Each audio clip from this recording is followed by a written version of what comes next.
Well, Mississippi State stuns number 12 Arizona State with a 58-yard dagger from Blake Shapen and Brenen Thompson. Field stormed, goalpost down, instant legend. Let's dive into it.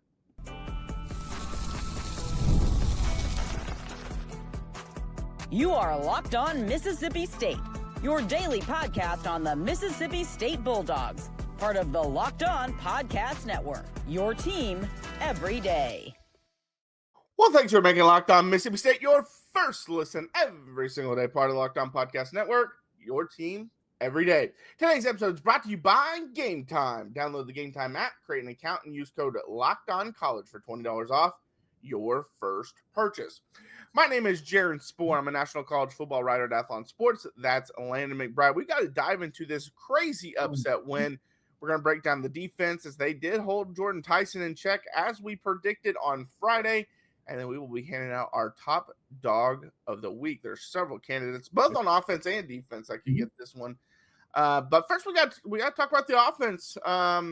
Overall, it was kind of funny. It was an up and down performance offensively in terms of they jumped out really great right out of the gate. 17 points in the first half to go up 17-0.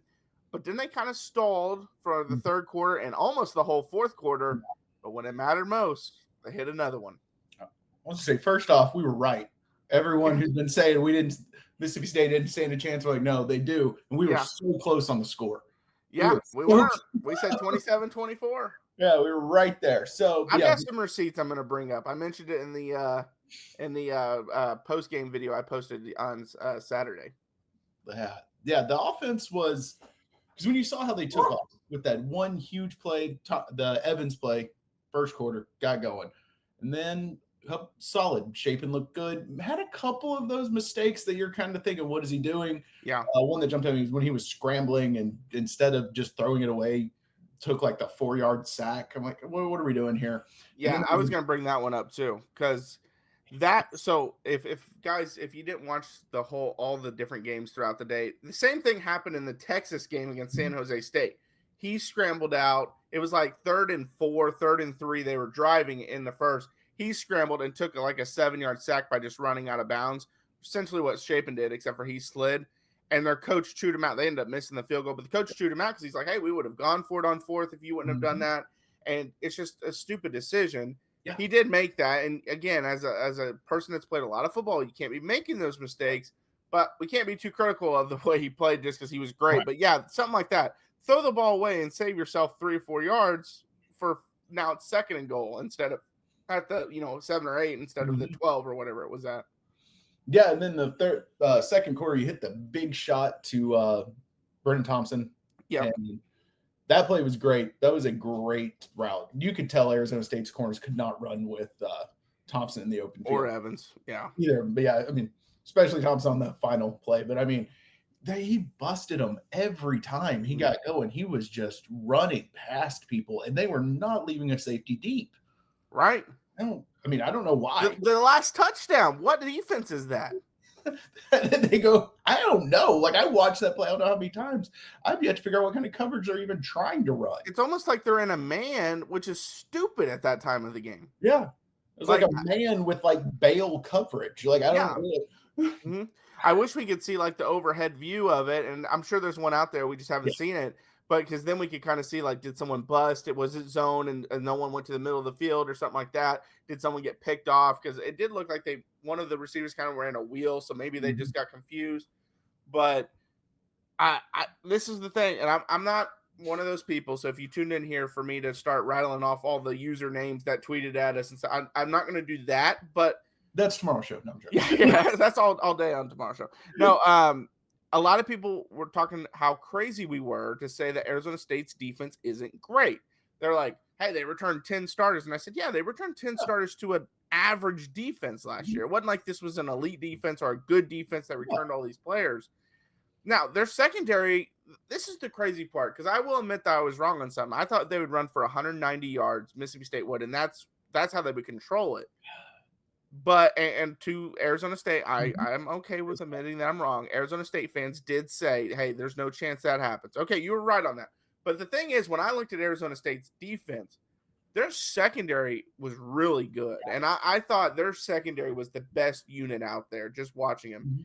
So I didn't see a Shapen type performance like we saw.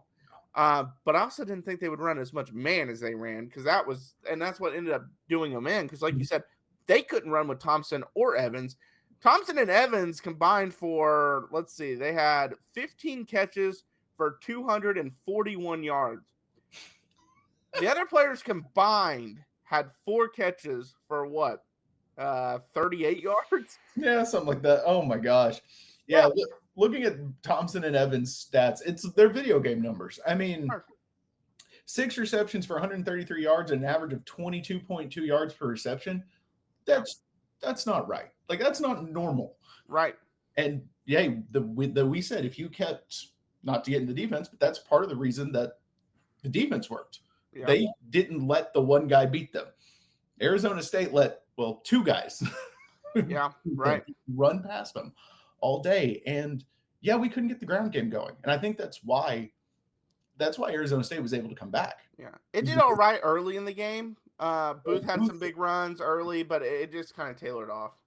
Yeah, like Bothwell and Booth both had good runs, like a couple really good runs, but they just couldn't get sustained success and just keep grinding out that clock. It kind of got me worried a little bit. At some points, I'm like, oh, this is how it's going to fall apart, because you can't rely on the big plays over and over and over. I mean, it worked, but you can't live like that.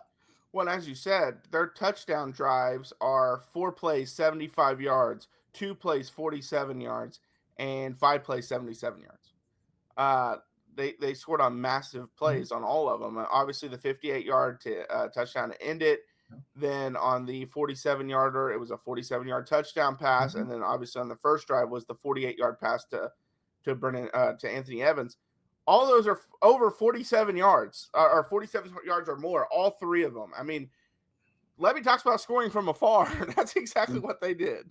Yeah, it's exactly what. And I will say the offensive line looked pretty good. They gave allowed 3 sacks, but I agree. I thought they played pretty well. I thought at least 1, maybe 2 of those sacks were more of Shapen, holding it a little too long. But I thought they were really good. Yeah, they looked good, and they weren't opening the big holes in the running game, but you weren't seeing a lot of tackles for loss in the running game. And if they were, it's not like they were getting blown back and getting 4 or 5 yard losses on these runs. So it looked like a step in the right direction. Maybe we have our 5, like Levy and Lodehold have kind of found their 5 or 6 guys that they're really starting to trust, and comes at a good time. I kind of like the way the schedule shook out, because you have Alcorn State next, so you can kind of not take your foot off the gas, but now you can we can all settle into our roles now. We got the big one. Yeah, and then Northern Illinois after that. We talked about this before the season. So they're doing the whiteout on to recognize the Snow Bowl. That will be against Tennessee. That's the 5th game of the year. We talked about there's a chance that if Mississippi State could beat Arizona State, they could go into that game 4-0, and then that would trigger it being a night game. Yeah. Now that you beat Arizona State, unless you just fall, which can always happen. Yeah. If you beat those 2 teams, you are 4-0 going into that Tennessee game. And I don't think Tennessee, let's see, they play now. They got Georgia this week. Yeah. Then they got UAB after that. So they should at worst be 3-1 heading into that game. If they can pull an upset of Georgia, then they're 4-0 as well. If they're both 4-0, that might even be college game day. I don't know what else is on that weekend, but yeah, I mean, there's a lot of positive momentum heading for Mississippi State, but you got to keep going. You got to get to that 4th win, and then then you just got to pick up 2 SEC wins. You're bowl eligible. Easier said than done. Yeah. But the one thing I will say about the team, though, especially with the way Shapen played, I thought overall he played well. I said this on the deal, on the post-game deal. I'm not going to be critical of his performance, and I'm not going to say, hey, we need to have a quarterback controversy anymore this season. Even Pete Thamel said before the game, though. So for those that said that we made up this quarterback controversy, Pete Thamel said before the game that Kamario Taylor was going to play. He ended up not playing at all, but I think part of that was because Shapen was playing so well. But even still, he only had a 42 QBR, which is he is moved weird. better though. I will say he looked He did, faster on the runs than he did that first week. So I'm not really sure what happened, but he looked good. Yeah, no, he played really well. All right, coming up next, we got to talk about the defense because while the offense played well, the defense might have outperformed them. We'll talk about that next. When the opening whistle blows on a new repair, get your crew moving forward with Supply House. Order today and see parts on your doorstep tomorrow. Over 280,000 plumbing, HVAC, and electrical items from the most trusted brands in the business. Their real-time inventory and honest lead times keep you from punting projects, while their industry-leading customer service always has your blind side covered. Need parts for fast for a project? Supply House has next-day delivery. Talk about a game changer. And the Part Finder tools and 3D schematics can save you hours on jobs where every detail matters. Their Trade Master perks like priority shipping and dedicated support make the whole process smoother. Join the free Trade Master program today and score serious perks like priority shipping, lower prices, and dedicated support line. Visit supplyhouse.com to sign up for free and use promo code SHCollege5 for 5% off your first order. That's supplyhouse.com. Real people, real service. College football is back, and I couldn't be more excited. Tailgates, rivalries, energy in the stands, and there's just nothing like it. But let's be real. Actually getting tickets can feel like more of a battle than the game itself. Endless queues, hidden fees, prices jumping at checkout. That's why I use Game Time. The app gives the advantage back to fans. It's the easiest way to score last-minute tickets at the best prices, with no surprise fees.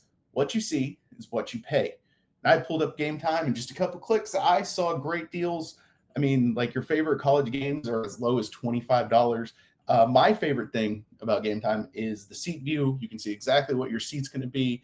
That is the worst part about buying tickets on other sites. You don't know what your view is going to be until you get in the stadium. But you don't have to worry about that with Game Time. You see exactly what you're going to see when you get there, and it's faster, cheaper, and less stressful than any other way I bought tickets. So take the guesswork out of buying college football tickets with Game Time. Download the Game Time app, create an account, and use code LOCKEDONCollege for $20 off your first purchase.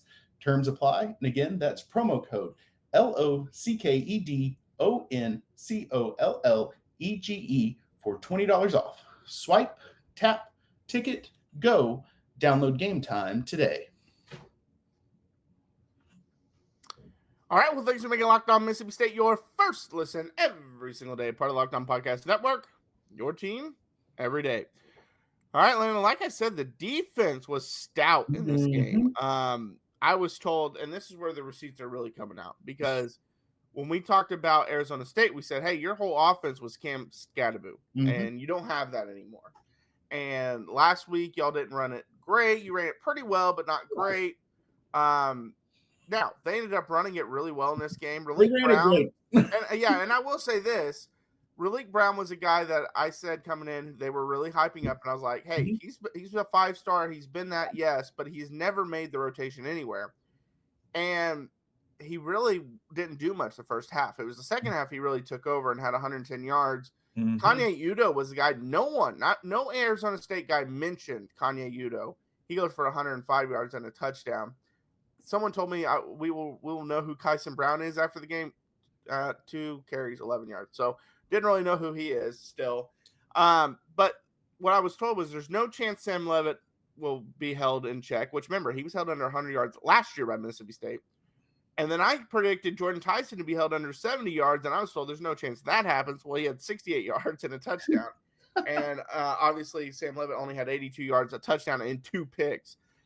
The run defense has to get better, but that was a really good performance. It was so good. It was great team defense. I mean, I hyped him up all off season, and then after Will Whitson was everywhere. I mean, I don't know what the man has to do to get the ore taken off the depth chart, but he looked good. He looked so good. The whole line was just held up. Obviously, like they kind of got gashed running in the second half, but I mean, when you're shutting down, they essentially shut down the passing offense. Yeah, 6 tackles for loss and 2 sacks, and Whitson had 1 sack and 2 tackles for loss. Big game. big game for him. I said big game for the line. The corners look good. Your boy Kelly Jones. Yep. He was pretty good. much in man-to-man with Tyson almost the entire game, and he had Tyson in a chokehold over there. Like, I think he only had like 5 yards at half or something. Yeah, it was he like really struggled. 2 catches under 10 yards, I think, at halftime. So second half, he was better for sure. Defense did their job. They looked good. Yeah, and the underrated part, I think, and it's not getting talked about enough, is the goal line stand at the very end. The game is tied at 17. Arizona State goes on a 17-play, 95-yard drive, takes almost 9 minutes of clock. When they get it first and goal from the 3-yard line, it's like, man, Mississippi State's got to be gassed. They just keep getting these plays. Blake Brown just ran for 26 yards. Like, they're going to punch it in. And then they're going to break our hearts, and you're going to lose by 7. And the first play, Udo gets close. He goes for 2 yards of 1, gets to the 1-yard line. Then he goes no gain. Then he goes no gain again. And then you allow the field goal, which then set up the touchdown from Shapen to Brenen Thompson that ended up being the game winner. That's not a game winner if he scores a touchdown. And if he doesn't score that touchdown, or if he does score that touchdown, then I think Arizona State is probably even more conservative defensively, because now it's just, we can't let you get a touchdown. We don't care if you get in field goal range. So maybe they're even more conservative, and then that shot play doesn't open up. Like, so many things change because of that defensive stand, and that's not a stand we make last year. No, it's not. And that's a hard stand. It doesn't matter what level of competition you're playing. Keeping someone out of the end zone when they have a first and goal from the 3. And especially after being on the field for, 14 plays at that point, 13 plays? And how you had so many problems stopping the run. I mean, 2 guys over 100 yards at that point, and you stop them 3 straight plays. I mean, that's big-time football. And people forget, this was the second half chart. So Arizona State goes down the field, scores a touchdown. Offense then goes 3 and out. Then the defense has to be right back on the field. Thankfully, they get a stop. They force a punt. Offense then goes 9 plays, but punts, and then they go right down and score a touchdown, Arizona State again. Then 8 plays for the offense, and then the 17-play drive. Defense was on the field a ton in that second half. And at that moment, ton on the field the second half, ton on the field on that drive, and to make that goal line stand, that was very impressive. And that's why you go get those guys in the transfer portal, because they had to fix that defensive line. Because, like I said, last year, that would have been a touchdown. They probably would have scored a touchdown first down if it was last year. But credit to them, man. They were good. They were really good. They stepped up big time. And one thing that jumped out to me, because I went back and I watched some of the game, didn't watch the whole thing again, but I watched it a second time.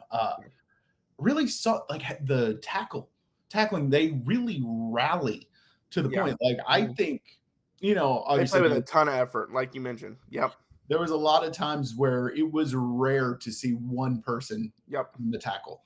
Like, they were flying to the football, and it was everyone. It was really cool to watch, especially with the all black. It made it look even cooler when they would do it. Yep. Yeah, no, I really liked it. And like you said, the effort really stuck out on film, or at least, watching the game. And then going back, I've watched the highlights so many times. I watched the highlights of the touchdown 50 times, and then I've watched the highlights of the actual game a ton of times too. But the other thing that kind of stood out to me, and I want to bring this out because this was another thing that I was messaged a lot. Oh, Kenny Dillingham, when he was an assistant, he coached at some big stadiums. He had to coach at Oregon, and he had to coach at all these places.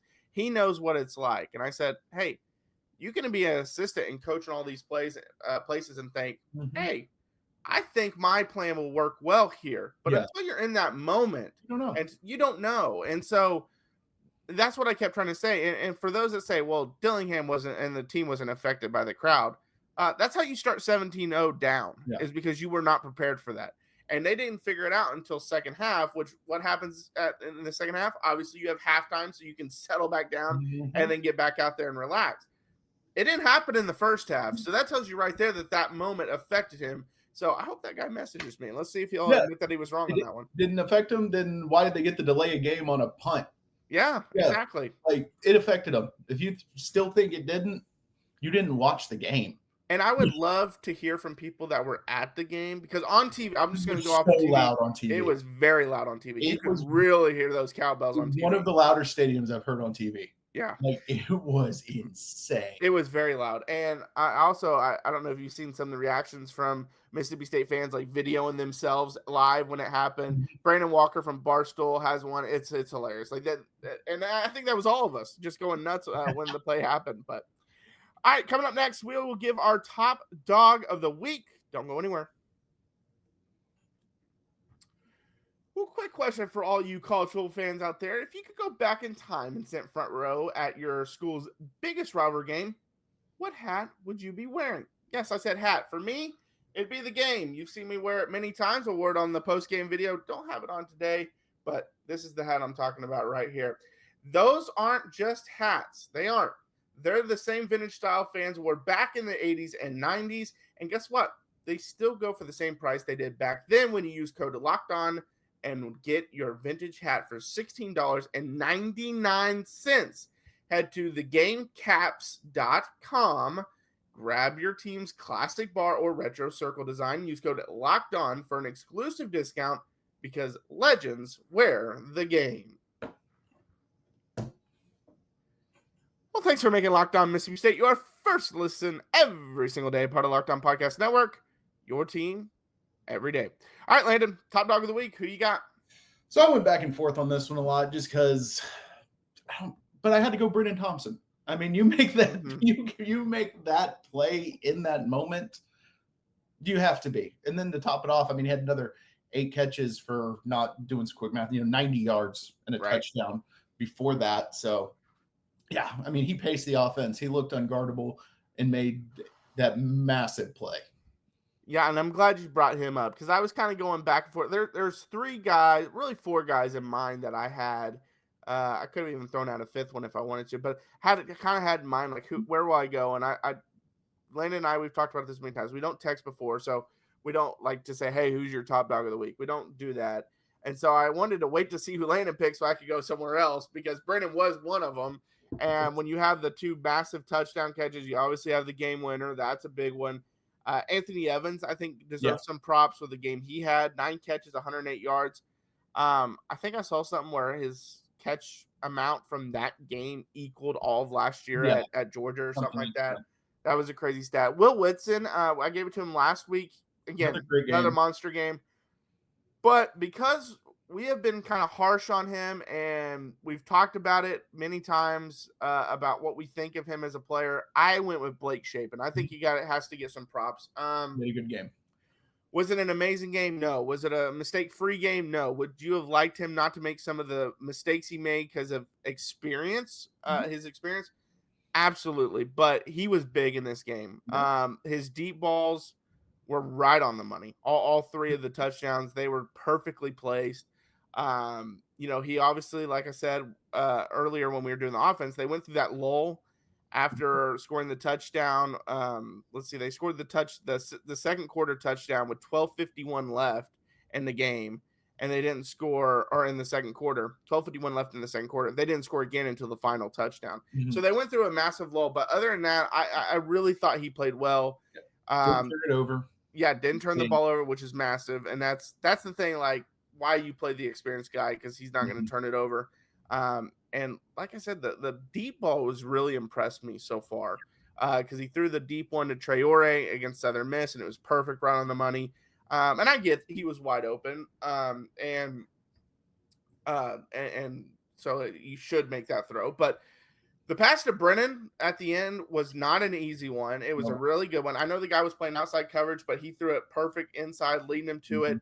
The pass to Brenen earlier where the guy was on his back, but he floated it to the outside, so it made sure that guy could not get to it. That was perfect. I just got to give Blake Shapen props. And like I've said on the post-game video and said earlier, you won't be hearing quarterback controversy from us. Now, if he goes out and has a terrible game, State maybe. Yeah. You won't hear quarterback controversy from us. He's really played well. Yeah, he played very well. Another one, I mentioned him in the defense, Kelly Jones. Yeah, he was my fifth one. Yeah, someone of Jordan Tyson's caliber for that, to that extent. I mean, 68 yards and a touchdown. we saw what that guy can do, and he didn't. Yeah, and Manning and Brumfield both with the interceptions. Yep. Which one got it at the end? Was it Brumfield? I think Brumfield picked it off at the very end, but that first pick that led it through, it was so bad. That was one of the worst throws I've ever seen someone make. Yeah, that was he had a weird game. He had a bad game. I said Manning. I actually meant Washington. It was Washington and Brumfield, and it was Washington that picked off the game-ending one. Manning had a really nice pass deflection earlier in the game. Mm-hmm. But, yeah, no, and even that last pick, I won't blame Levitt for the last pick because you're just trying to get it downfield quick. But the first, it wasn't a great pass, but the first one really wasn't good. And that was a real good play by Washington on the last one. But, yeah, he that was a weird game. And we came into the game saying, like, hey, we think he's a really good player. He showed a lot of stuff. We like him a lot, but we don't feel like he's that player that's going to put you on his back and just carry like an NFL type guy. Like we think he's a good college quarterback. If he went and was a backup for many years, like would not surprise us. No. But I don't see like NFL starter yet. And he's young too, but I didn't see this kind of game coming from him where he throws for under 100 yards. Like he was not good. He had a 34.8 QBR. So he was terrible. It was really bad. 82 yards passing or something. Like, I don't even know. 82. Yeah. So and 10 of 22 passing. Yeah, he looked rough. Yeah, he had an Arch Manning game. And you might say the crowd had nothing to do with it. No. Nothing to do with it. Nothing at all. All right, well, it's another big moment on Locked On. College football fans, Locked On and Fire TV present College Football Kickoff, your ultimate college football weekly preview.